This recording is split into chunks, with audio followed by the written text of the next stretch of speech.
Hey, what's up you guys, it's Skylar, welcome back to my channel. So as you guys all know, I've been streaming on Twitch for the past few months. And streaming, you think it's simple, but it's really not. There's a lot you need to learn. I gotta admit though, I'm still a noob and there's a lot that I still need to learn when it comes to like streaming. But I feel like for the past few months, I've learned enough. I can offer some beginner's advice to people who want to start streaming games or anything on Twitch. And I hope at least one of the tips that I mentioned will be helpful for you guys. Without further ado, let's hop into the video. Able to eat it. Okay, let's go find Stella. Let's go. We're here. After they start breathing loudly when they get stressed, and that makes me stressed. Caught in the morning glow, lost in a coffee. Okay, so first let's start with the gear. I don't have like a dedicated streaming computer. It's just basic computer with an okay graphics card so I can handle like Subnautica, Assassin's Creed sort of level gaming. So the CPU I have is the i5 9400. The GPU I have is the GeForce GTX 1650. And I had 8GB of RAM when I started out, and I recently just upgraded to 16GB. And my next step, if I really need to, I will be upgrading my graphics card. But for now, I think my setup is able to handle the streaming that I do. I don't plan on upgrading just yet. But yeah, that's my computer setup. Okay, next up, microphones. I have to say though, when it comes to streaming or any form of video creation, video production, the audio is super important. The mic that I use is the Blue Yeti that I got 7 years ago for, you know, recording voiceovers on my YouTube videos, and it's working very well. All I have to do to make it sound more professional is to add some filters on OBS. I'm not going to dive too deep into that, but just look up how to make your microphone sound pro on YouTube and you're bound to find a tutorial that fits your need. I love the quality that comes out of my microphone, but one downside of Blue Yeti microphones is that it is too heavy. Almost all of the boom arms out there that holds microphones cannot really handle my Blue Yeti because of its weight. I just use my Blue Yeti because I already have it, so I don't need to go out and purchase another new mic. And when it comes to microphones, there's also like boom arms and pop filters and all that additional things to make it sound better. When you start, you don't need all of those. So when I first started streaming, I basically placed my Blue Yeti on my desk and I hit start streaming. It's not necessary, but after you start streaming and you feel like you're going to be doing this for a long while, it's definitely a worthy investment. If you want to start, maybe get an Audio-Technica or a Blue Snowball. There's a lot of options out there. Just do some research and you'll find the one right for you. Capture card. I don't have a capture card myself, and from what I saw on the internet, when you stream on a single PC streaming setup, a capture card isn't really necessary unless the games that you stream are from your console, so like PS4 or Nintendo Switch, or you plan on using your, for example, your camera as your webcam, then is a capture card necessary. So yeah, you know, just evaluate your needs and find out like whether or not you need a capture card. Alright, next up, if you plan on sharing your face on stream and you don't plan on being a VTuber, a webcam is absolutely something you would want to get. The webcam that I use is the C922 Pro and it serves well. I didn't really want to use my camera as a webcam because it's just having a webcam USB like connected to your computer, it's just easier. You just start it off and you don't have to like, I don't have much space behind my desk, so using my camera at the time just wasn't really an option. Once you open up your OBS, you can also add like filters and color corrections to make your camera, your webcam look a little bit professional. And when it comes to like your background when you stream, just keep your background clean and don't let the background take away the viewer's attention. And if you do use a camera or a webcam, lighting is super important. The light that I use is a cheap one that I got years ago. Got it for YouTube. It's a very cheap LED light. It works pretty well. But yeah, you know, it's all trial and error. You gotta test out the perfect setting for you. And YouTube is an amazing place to find tutorials for that. Caught in the morning glow, lost in a Streamlabs OBS or OBS. This is a huge debate, and personally I started with Streamlabs OBS because of how easy it is. It's very easy to set up, so if you're a beginner, Streamlabs OBS is a perfect way for you to get familiar with setting up like browser sources and setting up like your entire stream layout. But for some reason last month when I opened up OBS, like my streams were laggy and it was like a lot of problems were happening. Sometimes my stream goes offline and then back online again, or maybe my game crashes and I have to reopen it again. And at first I thought it was maybe because of my settings, like something is wrong, or maybe it's just because I don't have like a very good graphics card, so my computer can't handle like streaming games. But it's just gotten to a point that it was annoying me a lot. So I switched from Streamlabs OBS to OBS, and because I have a basic knowledge of how it works, when I started streaming on OBS, everything runs so smoothly. I was able to run games at higher graphics quality. I was streaming House of Ashes yesterday and I was running the game at the best settings, and it went super well. I'm not sure why. Maybe because there's a lot of bloatware on Streamlabs OBS. I have no idea, but all I know is that once I switched from Streamlabs OBS to OBS, stream works very well. Yeah, that's just my personal experience. It may differ for everyone, but I would definitely recommend hopping into OBS eventually. Life is a little things in between it. Alright, next up, stream layout. When I first started streaming, I just looked up a very simple layout on Streamlabs OBS because they have a store or a market that offers like free basic stream layout for, you know, people to use. You can start with that for sure. But when you do start streaming, I would say you need to start thinking what kind of like gaming layout you want people to see. So for me, I prefer things looking very simple.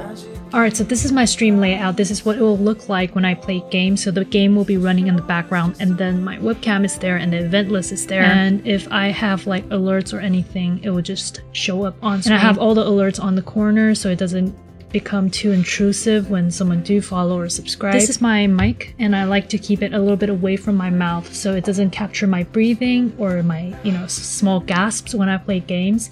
And I have my webcam right here. So the angle I prefer is that I'm looking at the game here, and when I want to interact with chat, I go here, I look at the screen here, and then I look at the webcam. So yeah, I've got two monitors, as you guys can probably tell. The gaming monitor is here. My other monitor, it's like a smaller one, and it shows my OBS. And also I do have like a just chatting scene, but this is just a temporary scene that I have. I commissioned my friend who does art to help me come up with like a layout we've discussed, but it's gonna take a while for her to come up with the final product. Alright, this is one of my old videos, but I chose this because it has like a lighter background. If you look below my webcam, you could see like a drop shadow there. So this is the simple look that I go for, a rounded webcam with like a drop shadow. It's very subtle and I just really like the look of that. I think some of the gamers that I do watch, they have this look as well. I just feel like it fits me, and you could see what's going on the screen pretty clearly. So yeah, this is my OBS setup. Nothing too fancy, but I really dig how things look compared to where I first started off. It's definitely been a huge improvement. So what I'm saying is that you need to find your own style. Whether it is you look up a stream layout maybe on Etsy, you could also make your own. It's a very important thing. How would you brand yourself? Because that was a problem that I faced when I reached affiliate. I didn't know how to brand myself. And you really need to figure it out, because once you reach affiliate, you need to come up with like emotes, your sub badges, and if possible, your Discord. Just figure out a way to brand yourself when you start streaming, just for preparation. And when you do reach that stage, like affiliate, you won't be that, you know, intimidated and overwhelmed by what to do. With no direction.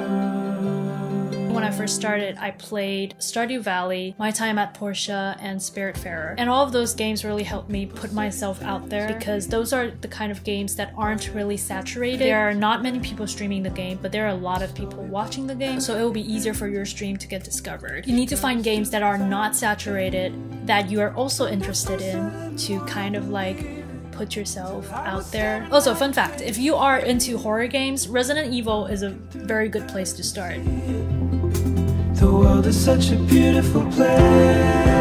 Alright, making friends and building your own community. The reason why I love streaming so much is because you get to meet a lot of people from all over the world. I was very lucky. When I first started, there was this guy that stopped by my stream and he enjoyed it a lot, so he gave me a follow. And the next day, he introduced me to his streamer friend, and they rated me. Because of that raid, I got like 10 plus followers, and I was introduced to a whole lot more interesting people because of the friend that stopped by. It was then when I realized that there are a lot of interesting people out there that streams. I just need to try and find them. Before then, I only follow like Gabsmolders and Jacksepticeye, the very big streamers. I don't really follow anyone else, but it was through that experience that I realized it's really nice to have friends in the community. So when I do have time, I look for the games that I'm interested in and I find streamers that I'm interested in, and through that I made a lot of friends, and because of the friendship we were able to build like a small community. But do keep in mind when I said I'm making friends, you don't go on other people's streams to say follow for follow.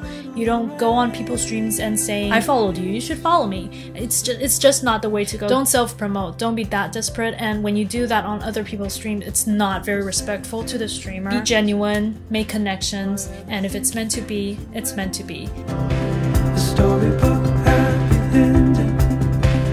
The last thing that I want to talk about, but it's also the most important. When you start streaming, think about why you want to start streaming. This applies to YouTube as well, or just any content creation online. Why do you want to do this? When I started streaming, I feel like streaming is a very cool thing to do, because on my channel I don't really talk about gaming videos, but it's really a part of me, and I feel like Twitch is just the way to go, and I enjoy watching gaming videos. I talk to myself a lot when I play games, so I figured why not? I went in and I started streaming not expecting anything. When I first started, I had no idea what an affiliate is. I don't know what sub badges, I don't know what biddies are, I don't know how Twitch works, but I just wanted to play games and just see how things go, and I was lucky enough to be able to reach affiliate in a very short amount of time. And I'm definitely enjoying the experience more because I have gotten used to streaming and I get to play games that have been sitting in my Steam library for a very long time. And a few days ago I just got my first paycheck from Twitch. I've been on Twitch for like a few months and I already got my first paycheck. I've been on YouTube for years and the only thing that I got is being kicked off YouTube's partner program because of Logan Paul. So I don't know. Yeah, what I want to say is make sure that your mindset is not on making money, not on making streaming your full-time job, because even if you get there, it's not gonna happen in one night. Start streaming because you love playing games and be yourself. Don't put up another persona for the camera because people are gonna see through it. I know starting from 0 viewers is definitely hard. Just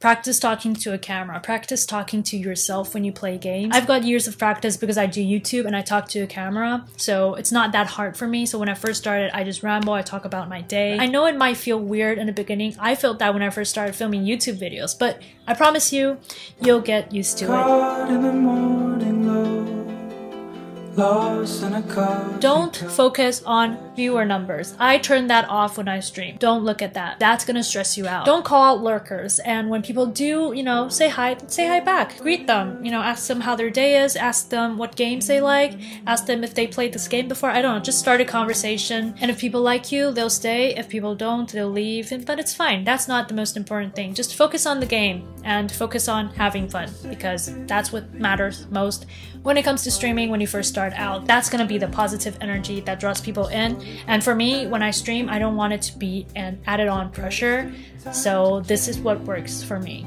But yeah, that's about it for this video, I guess. 6 things that you need to know when you want to start streaming. I feel like when people start, these are like the very basic things that they need to have in mind. I hope you guys enjoyed this video. If you have any questions, feel free to leave them down in the comment section below. If I am knowledgeable enough to answer your questions, I'll for sure help you out. But yeah, that's about it for this video. Thank you guys so much for watching. Hope this video helped you out, and I'll see you guys soon in another new video. Until next time, bye! We stopped on an empty street, poplar and maple leaves around.